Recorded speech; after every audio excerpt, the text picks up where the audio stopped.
นี่ผู้ทำอิฐนี่ถือว่าบทยานบทได้ของขวดแล้วก็ปุ่มเป้าก็มีฮอตสองด้วยพุ่นวันนี้จับเบื้องได้ในกูจับมาเท่าละคนถ้ามาเองบ่มาแล้วนี่นะนี่มานี่น้อยมาทางนี้น้องไปอยู่ทางนั้นยังออกไปพุ่นวันนี้นะพุ่นนี่นะ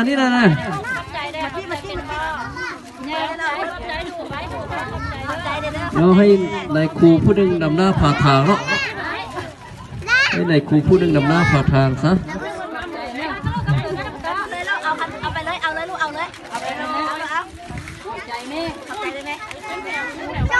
บ้านน้อยผู้นี้บ่มีปุ่มเป้านี่บ่ได้เลย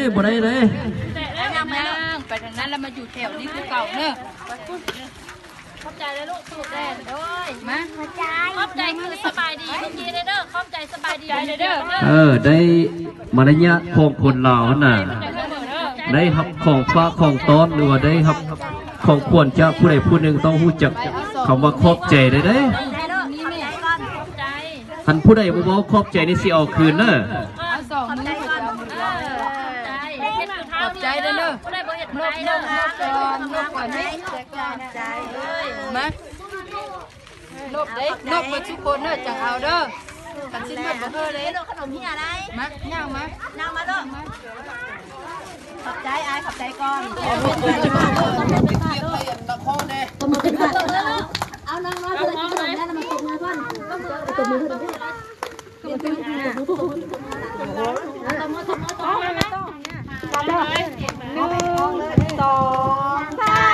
ปูดอกไม้สีงาม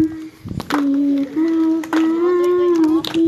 แดงขาวเล็กกว่าหูน้ำปูดอกไม้ไว้ต้นฮักบุญบานที่หนึ่งทุ่งนาในวันที่2 เดือนธันวาปูดอกไม้สีขาวสีแดงสาวเล็กกว่าลำหูน้ำปู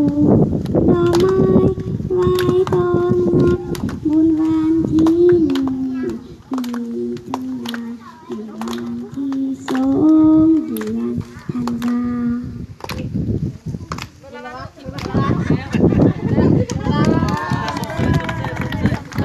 เดี๋ยวมื้อนี้พวกข้าพเจ้า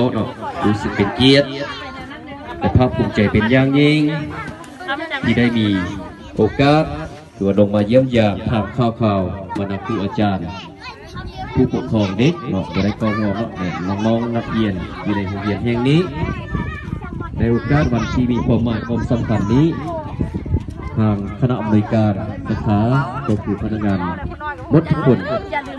อยู่ในบริษัทตาประคมสาขาเสียงควงเขาถือว่าเห็นดีเป็นเอกภาพ